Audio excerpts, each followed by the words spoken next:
तो चैप्टर 1 की शुरुआत में हम देखते हैं फांग पिंग, जो कि हमारे हीरो का नाम है, और आज की डेट 5 अप्रैल 2008।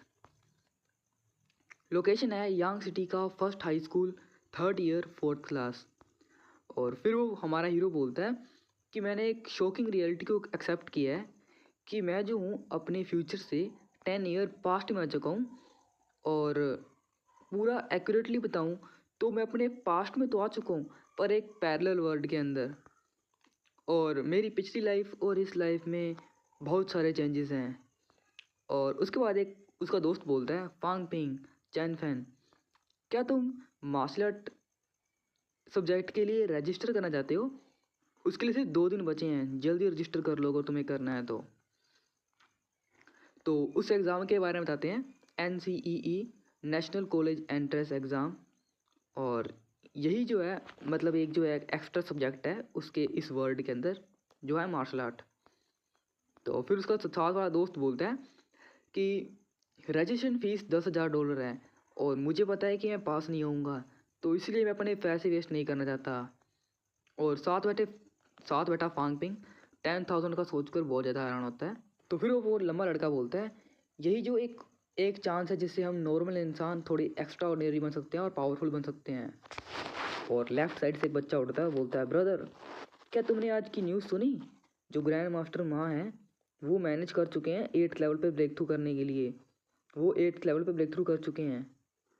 और जो CE ग्रुप है उन्होंने ऑफिशियली चैलेंज कर दिया है गुजी चेयरमैन टाइमू को। और उसका वो फिर से वो लड़का बोलते बड़े वालों वाला, क्या ये सच है? मैंने तो सुना था कि जो ग्रैंड मास्टर माँ है थोड़े ही साल पहले लेवल 7 पे आए थे। तो ये सब मार्शल आर्ट की बातें सुनकर फांग भी बहुत ज़्यादा हैरान होता है, उसे कुछ नहीं पता कि मेरे आसपास क्या हो रहा है। तो फिर वो लड़का बोलता है, ये सच है, ये CCTV की रिपोर्ट है, मतलब कोई न्यूज़ चैनल होगा। तो फिर वो लड़का बोलता है कि जो ग्रैंड मास्टर रैंकिंग है वो अपडेट हो चुकी है। ग्रैंड मास्टर माँ मुझे तो लगता है टॉप 30 में होंगे। फिर साथ वाला लड़का बोलता है, नहीं मुझे लगता है वो टॉप 20 में होंगे। तो फिर फांग में बोलता है, तो ऐसी बात है, मेरे लिए कितना अच्छा है कि मैंने अपनी पहली लाइफ में जो इसेकाई मांगा या मानवा जो बहुत सारे रीड किए हैं। जो इनकी बातों से ऐसा लग रहा है कि जो ये ग्रैंड मास्टर और जो फर्स्ट ग्रेड की बातें कर रहे हैं ये बहुत हाई क्लास जॉब होगी। तो फिर वो बोलते हैं, चैन फैन, क्या जो ये ग्रैंड मास्टर माँ है इनका पूरा नाम माहुआ पेंग है? फिर वो बोलता है, ओए फांग पिंग, क्या तुम डिसरिस्पेक्ट कर रहे हो उनका पूरा नाम लेकर उनकी? तो फिर फांग पिंग बोलता है, नहीं मैं तो मतलब तुम्हें पता ही है ऐसे ही कुछ भी बोलता रहता हूँ, माफ़ करना ठीक है। तो फिर फांग पिंग सोचता है, अगर मैं इनसे कुछ ज़्यादा सवाल पूछूंगा तो बहुत ज़्यादा awkward लगेगा, मैं घर पे जाके ऑनलाइन सर्च कर लूँगा। तो फिर वो अपने दोस्त से पूछता है, ओए चैन फैन, क्या हमारे स्कूल के पास कोई इंटरनेट कैफ़े है? तो फिर चैन फैन बोलता है, हाँ है ना, तुम जाते तो हो वहाँ पे हमेशा? तो फिर फांगी बोलता है, हाँ हाँ मैं जाता हूँ वहाँ पे, बहुत ज़्यादा टाइम हो गया ना तो इसलिए मैं थोड़ा सा दिमाग से निकल गया था मेरे। तो फांगी बोलता है, तो अगर मैं बात करूँ इंटरनेट कैफ़े की, अगर वो इंटरनेट कैफ़े यहाँ है तो वो गॉर्जियस कैफ़े मैनेजर भी वहाँ पे होएगी, है ना? तो वो बोलता है, मुझे अभी भी याद है जब मैं स्कूल में था वो हमेशा मेरे सपनों में आती थी और मुझसे गंदी गंदी बातें करती थी। तो वहाँ जाकर जब उस लड़की को देखता है फांग पिंग, तो वो बोलता है कि मैं जब जवान था तो मेरी टेस्ट कितना ख़राब था, मेरी मेमोरी और जो मैं अभी रियलिटी है वो कितनी कितनी ज़्यादा डिफरेंट है। तो फांग पिंग को देखकर वो लड़की बोलती है, ओए लिटिल ब्रदर, क्या तुम अपने अकाउंट में टॉपअप करना चाहते हो? अगर तुम $50 का टॉपअप करोगे तो तुम्हें $10 फ्री मिलेंगे। तो फार्म पिंग अपनी जेब से पैसे डॉलर निकालता है कुछ, तो वो होता है $28। तो फिर वो देखता है, मुझे लगता है कि मेरे पास पूरे पैसे भी नहीं हैं। फिर वो मना कर देता है और बोलता है, नहीं मुझे सिर्फ $5 का टॉप करना है। तो $5 के बारे में सोच कर लड़की बोलती है, गरीब भिखारी कहीं का, यहाँ पे इंटरनेट यूज़ करने आ गया, तो ये लो पकड़ो टेम्परेरी कार्ड, इसका यूज़ कर लो। तो फिर फार्म पिंग बोलता है कि इस लड़की का एटीट्यूड कितना चेंज हो गया मिनटों में, अगर तुम्हारे पास पैसा नहीं है तो तुम्हारी कोई इज्जत नहीं होती। तो फिर फार्म पिंग अपने मतलब टेबल पे जाके बैठता है और इंटरनेट पे सर्फिंग करता है और वो बोलता है, शिट। फिर वो बोलता है, मुझे तो ये एग्ज़ाम देना ही होएगा। वो जो ये जो मेरा नया वर्ड है इसका अनस्पोकन रूल है और सब भी इसी को फॉलो करते हैं। अगर तुम्हें कोई भी काम करना चाहे वो कोई भी हो, तुम्हें उसके लिए मार्शल आर्टिस्ट होना ज़रूरी ही है, बहुत ज़्यादा ज़रूरी। और जो ये मार्शल आर्टिस्ट हैं वो एकदम सेम है जैसे कल्टिवेशन में मानवा में कल्टिवेटर होते हैं वैसे। वो जो मार्शल आर्टिस्ट लोग हैं जो सोसाइटी में हैं, इनकी बहुत ज़्यादा चलती है। जो मार्शल आर्टिस्ट हैं इनको फर्स्ट से 9th ग्रेड में मतलब डिफ्रेंशिएट करते हैं, जो कि जो फर्स्ट ग्रेड होता है वो लो होता है और जो 9th ग्रेड होता है वो ज़्यादा पावरफुल होता है। और इस वर्ल्ड के अंदर एक मार्शल आर्टिस्ट बंदे को ही अलाउड है कि वो एक कंपनी शुरू कर सकता है अपनी। और एक 4th लेवल का जो मार्शल आर्टिस्ट है वो गवर्नर बन सकता है एक सिटी का। इंटरटेनमेंट इंडस्ट्री में भी सेम टू सेम ऐसा ही है। और उसके बाद कुछ हीरो वगैरह दिखाते हैं, सिंगर वगैरह, जो कि फर्स्ट सेकंड थर्ड ग्रेड में होते हैं, और कुछ प्लेयर वगैरह। तो उसके बाद एग्ज़ाम के बारे में फिर से दिखाते हैं, NCEE national college entrance exam, क्योंकि यही जो है मतलब इस वर्ल्ड के अंदर एक सक्सेस बनने का एक पॉइंट है अपने फ्यूचर में कुछ करने का। तो फिर वो बोलता है, इसीलिए वो यांग जियान अपने क्लास में बोल रहा था कि हमें पावरफुल बनने के लिए मार्शल आर्ट एग्ज़ाम को देना ज़रूरी है। फिर फांके बोलता है कि मेरे लिए तो ये बहुत ज़्यादा मुश्किल होगा जो ये मार्शल आर्ट एग्ज़ाम है, और $10,000 रजिस्ट्रेशन फ़ीस, सिर्फ 2 ही दिन बचे हैं और आज का दिन तो पूरा चला गया, मेरे पास सिर्फ अब तो एक ही दिन बचा है। और फिर उसके बाद वो सोचता है अपनी पुरानी लाइफ के अंदर जो शील्ड हीरो और रीमरूस लाइन, उसके बाद से एक चीट सिस्टम होता है, तो वो कहता है मेरे पास भी ऐसा सिस्टम होना चाहिए था, मेरे लिए तो ये बहुत ज़्यादा डिसएडवांटेज है और इतने सारे पैसे मैं कहाँ से लाऊंगा। और फिर वो सोचता है, ओ हाँ, क्या पता मैं इस लाइफ के अंदर मेरी जो फैमिली है बहुत ज़्यादा रिच हो और मैं किसी बड़े रिजॉर्ट में रहता हूँगा। फिर वो अपने घर आता है और वो देखता है वही टूटा फूटा घर। फिर वो सोचता है मैंने कुछ ज़्यादा ही सोच लिया था। वो अपने घर का गेट खोलता है और वो बोलता है, ये फेमिलियर स्मेल, ये मेरा ही घर है। तो फिर उस किसी के भाग के आने की मतलब फूड दिखाते हैं और उसके सामने आके खड़ी होती है लड़की एक। फांग के अपने शूज़ खोल रहा होता है, ओए फांग पिंग चोर, मेरे पैसे वापस करो। तो फिर फांग पिंग देखता है और मतलब अपनी पास्ट लाइफ में देख चेक करने लगता है मेमोरीज में, ये राउंड फेस, ये तो मेरी बहन है। और फिर से वो उसको पिंच करता है ज़ोर से और फिर वो बताता है, ये है मेरी बहन फांग युआन।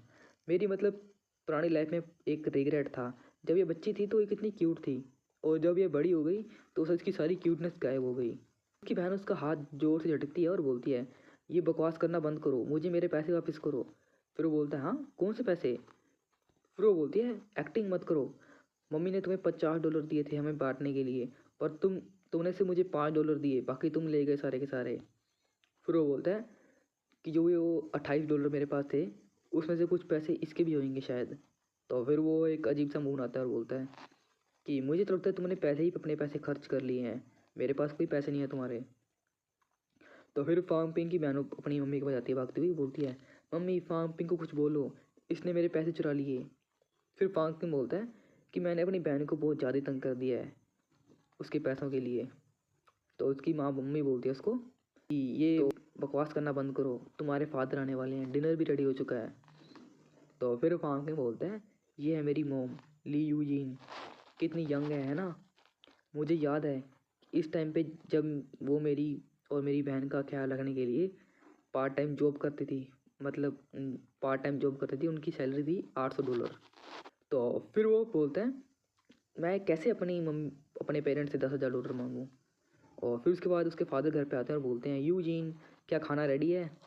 फिर उसके बाद वो बोलता है, ये है मेरे फादर फांग मिंग रोंग, एक कॉमन मैन जो फैक्ट्री में काम करता है पोल्ट्री फार्म में, और वहाँ की गंदगी और धूल भरी हवा में सांस लेने से इनकी हेल्थ पे प्रॉब्लम आ चुकी है और इनकी मंथली सैलरी है $3,000। फिर वो बोलता है, डैड। उसके बाद पिंग के फादर बोलते हैं कि तुमने अपनी ड्रेस चेंज क्यों नहीं की, जल्दी जाके ड्रेस चेंज करो, खाना लग चुका है। फांग पिंग बोलता है, नहीं फादर, मैं अभी अभी स्कूल से घर आया हूँ। तो उसके बाद फांग पिंग की मैम उसके पापा के पास आती है और बोलती है, फादर फादर फांग पिंग ने मेरे पैसे चोरी कर लिए, इसे कुछ बोलो। तो फिर उसके फादर बोलते हैं, पिंग पिंग क्या तुमने चोरी किए? तो फिर फांग पिंग बोलता है, नहीं नहीं फादर, ये ऐसी बकवास कर रही है। तो फिर वो सारे मिलके बैठ के अपना खाना खा रहे होते हैं और फांग पिंग बोलता है कि मुझे अपनी इस रियलिटी को एक्सेप्ट कर लेना चाहिए कि मैं इस लाइफ में तो मार्शल आर्टिस्ट नहीं बन सकता और अपनी अपनी और अपनी फैमिली की लाइफ को चेंज करना तो बहुत ज़्यादा ही मुश्किल होगा मेरे लिए। तो फिर वो एक लंबा सा सांस लेता है और बोलता है, फादर मैं मार्शल आर्ट एग्ज़ाम देना चाहता हूँ। तो ये सुनकर उसकी पूरी फैमिली हैरान हो जाती है और मतलब एक ऑकवर्ड सीन हो जाता है। तो फिर फांग पिंग सोचता है कि मुझे लगता है कि मैंने कुछ बड़ा ही सपना ले लिया था, मेरी फैमिली कहाँ से अफोर्ड करेगी रजिस्ट्रेशन फ़ीस। बोलता है मुझे कोई और रास्ता ढूंढना पड़ेगा। तो फिर वो एक ऑकवर्ड सा मून आता है और बोलता है नहीं, मैं तो ऐसे ही मजाक कर रहा था, ध्यान मत दो मुझ पे। तो फिर उसके फादर उसकी और एक क्रेडिट कार्ड देते हैं उसको। फिर वो क्रेडिट कार्ड देख के बहुत ज़्यादा हैरान होता है। मुझे पता है कि जो रजिस्ट्रेशन फ़ीस है $10,000 है ना। मैंने अपने कलीग से सुना था, तुमने कभी बात ही नहीं की एग्ज़ाम के लिए, तो मैंने भी कभी ध्यान नहीं दिया। ये लो पैसे, ये लो क्रेडिट कार्ड से कल जाके अपने पैसे निकलवा लेना, ठीक है। फादर से फिर से बोलते हैं इससे कोई मतलब नहीं है, अगर तुम पास हो चाहे नहीं, तुम अपने दिल की इच्छा जरूर पूरी करना, ठीक है। मेरी फैमिली कितनी गरीब है, पर मेरे फादर ने मुझे एक बार कहने पे मेरे मतलब $10,000 दे दिए हैं, और वो सोच रहे हैं कि मैं अपनी लाइफ में स्ट्रेस ना लूँ। तो फिर वो अपना क्रेडिट कार्ड को जोर से अपने हाथ में पकड़ता है और बोलता है कि मैं अपने से रीपे करूँगा मेरी फैमिली की अंडरस्टैंडिंग और इस सपोर्ट को। फिर वो जोर से अपने क्रेडिट कार्ड को पकड़ता है और ग्रास्प करता है, बोलता है श्योर, मैं इस एग्ज़ाम में ज़रूर पास होऊंगा। अपने बैंक जाता है और अपने पैसों को अपने हाथ में पकड़ता है। तो जब वो अपने हाथ में पकड़े वो पैसे उसके हाथ में आते हैं, तो उसकी आंखों में मतलब एक चमक सी उठती है और वो नोटिफिकेशन आता है उसको एक, उसकी आंखों में जो कंडीशन है वो फुलफिल हो चुकी है, यूरो कनेक्शन अटैम्प्ट हो रहा है, और जो कनेक्शन है वो सक्सेसफुल हो चुका है। तो फिर वो बोलता है मैंने जो अपनी पास्ट लाइफ में जो मांगा है, नॉवेल्स वगैरह पढ़े थे रीबोर्न पास्ट लाइफ वाले, वो सच हैं, और अब ये मेरा चीट सिस्टम है। तो उसे भी एक सिस्टम मिल जाता है, और उसके अंदर उसकी वेल्थ, ब्लड और QI फिजिक वगैरह दिखाते हैं, उसके अंदर 1 और 1 होती है। तो चैप्टर 2 की शुरुआत में हम देखते हैं फांग पिंग का घर, और फांग पिंग लेट कर अपने सिस्टम के बारे में सोचता है। जब उसे पहली बार सिस्टम मिला था तो उसके अकॉर्डिंग सिस्टम सिर्फ फांग पिंग की मनी को एक्सेप्ट करता है, और अगर फांग पिंग के पास किसी और के पैसे हों तो भी वो एक्सेप्ट नहीं करता, और सिस्टम रैंडम अमाउंट को एक्सेप्ट नहीं करता और वो परफेक्ट वैल्यू को एक्सेप्ट करता है। और फांग पिंग सोचता है अब मेरे पास सिस्टम भी है, पैसे भी हैं, क्यों ना मैं अपनी फिजिक और ब्लड QI को इंक्रीज़ कर कर देखूँ। तो वो सिस्टम को ऑर्डर देता है प्लीज़ सिस्टम मेरी QI को इंक्रीज़ कर दो, पर कुछ भी नहीं होता।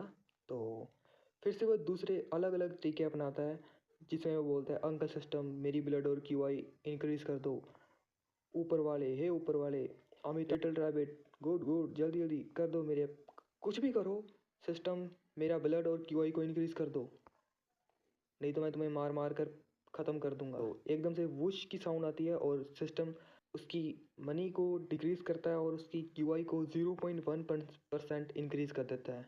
उसकी QI और ब्लड इंक्रीज़ होते हुए वो जब महसूस करता है उसकी हार्ट बीट इंक्रीज़ हो चुकी है, और उसे तो $10,000 की 0.1% उसकी QI इंक्रीज़ हुई है, और वो एक चैन की सांस लेता है और वो अपने पैसों की ओर देखता है कहीं उसके पैसे गायब तो नहीं हो गए। और फिर वो बोलता है मैं लकी हूँ मेरे पैसे यहीं पे हैं, अगर ये पैसे गायब हो जाते तो मैं अपने माँ बाप को क्या जवाब देता। सिस्टम मेरे बारे में बहुत सोचता है। उसकी बहन उसके कमरे के बाहर उसकी आवाज़ सुन रही होती है और वो बोलती है लगता है मेरे भाई का दिमाग हिल चुका है। और नेक्स्ट सीन में हमें स्कूल का सीन दिखाया जाता है। सभी उसके क्लास में बैठे होते हैं और उसके टीचर बोलते हैं स्टूडेंट को मार्शल आर्ट एग्ज़ाम देना है, वो ऑफिस में आकर मुझे मिले। और फांग भी खड़ा हो जाता है जाने के लिए, और उसका फ्रेंड चैन फैन उसे बोलता है क्या तुम्हें फिर से बाथरूम जाना है। फांग पिंग इशारा करते हुए बताता है नहीं, रजिस्ट्रेशन करवाने जा रहा हूँ। फैन उसे बहुत हैरानी से देखता है, इसमें आकर कि फांग पिंग से पूछती है फांग पिंग मुझे नहीं लगा था तुम भी रजिस्ट्रेशन करने के लिए आओगे, हमारी ब्लड एंड QI कितनी है। फांग पिंग सोचता है अगर मैंने 1.1 बोला तो बहुत कम लगेगा।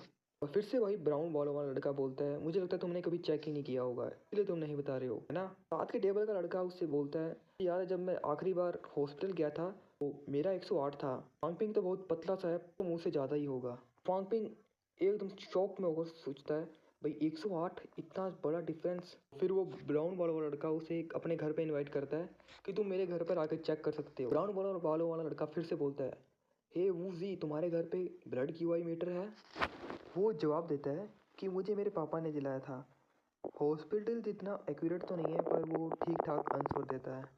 अगर तुम सबसे सस्ता भी लेने जाओ तो भी तुम्हें हज़ारों डॉलर्स में मिलेगा। फांग पिंग अजीब सा चेहरा बनाकर बोलता है कि पास्ट लाइफ में तो प्रेशर मीटर चेक करने वाला सिर्फ $100 वगैरह में आ जाता था। मुझे लगता है कि वूजी हाउ के पापा के पास कोई माइन वगैरह होगी, मतलब वो रिच होंगे काफ़ी ज़्यादा। और तो वूजी हाउ अपना नाक लंबा करके उसे बोलता है फांग पिंग ये देखो ये रही वो मशीन। तो फांग पिंग उस पर बैठ जाता है और चेक करने लगता है, और उसका फ्रेंड चेक करता है कंप्यूटर में।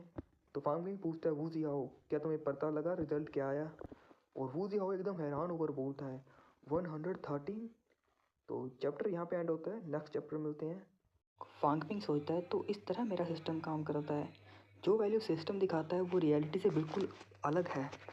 तो सिस्टम 113 को 101 की पावर में लेता है और जो रेशो है उसका 1:100 के बिटवीन होता है सिस्टम और रियलिटी के अंदर।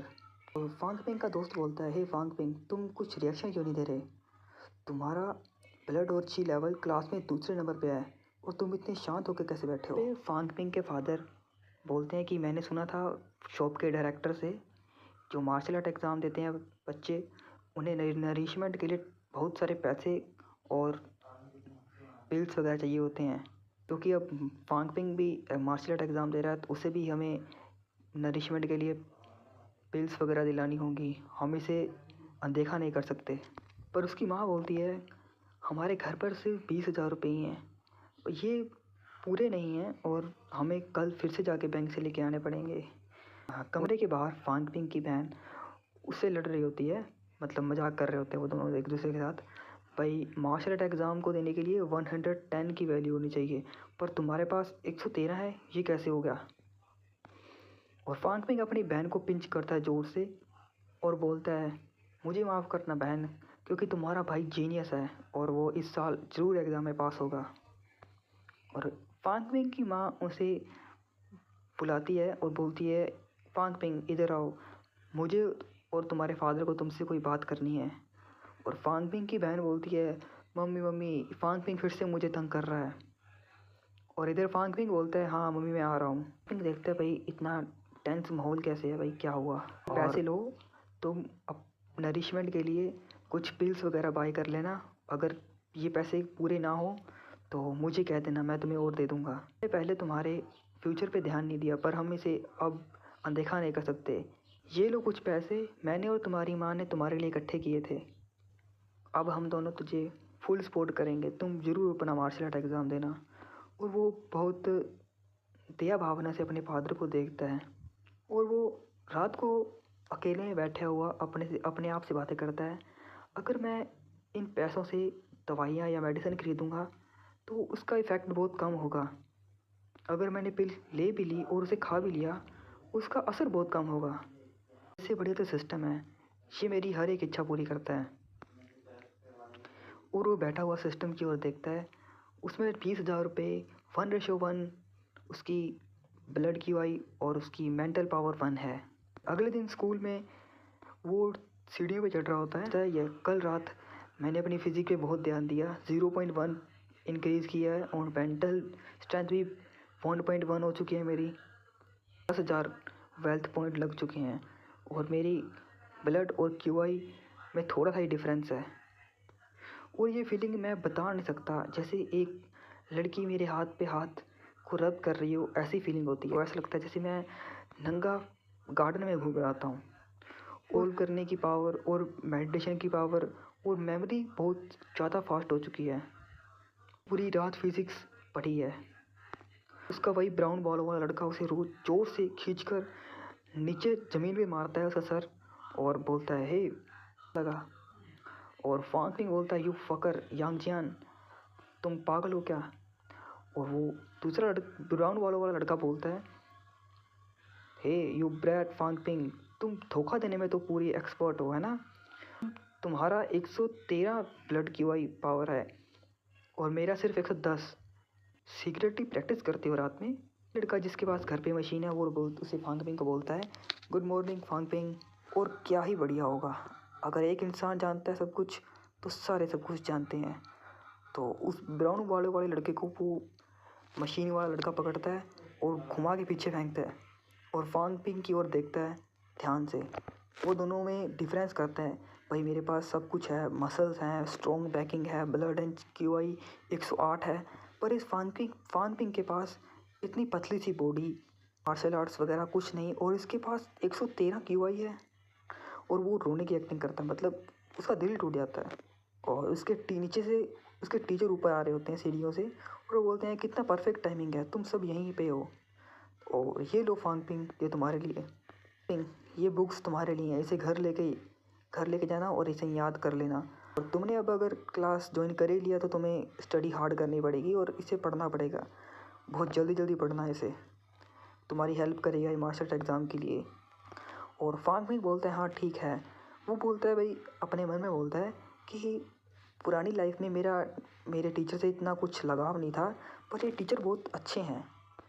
और वो बोलते हैं, और टीचर बोलता है दोबारा से उन्हें, दूसरे बच्चों को, फांग मिंग को छोड़कर, तुम्हारे लिए मेरे पास एक मिशन है, जल्दी इधर आओ।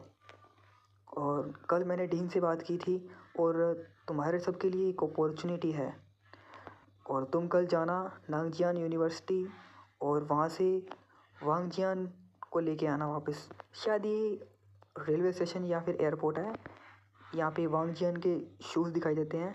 और वो बोलता है कितना टाइम हो चुका है यांग सिटी में आए हुए। और वांगजियान की बैग दिखाई जाती है और वो बोलता है कुछ भी चेंज नहीं हुआ यहाँ पे, वांगजियान उसका नाम है और नांगजियान यूनिवर्सिटी ऑफ मार्शल आर्ट का वो स्टूडेंट है फर्स्ट ईयर का।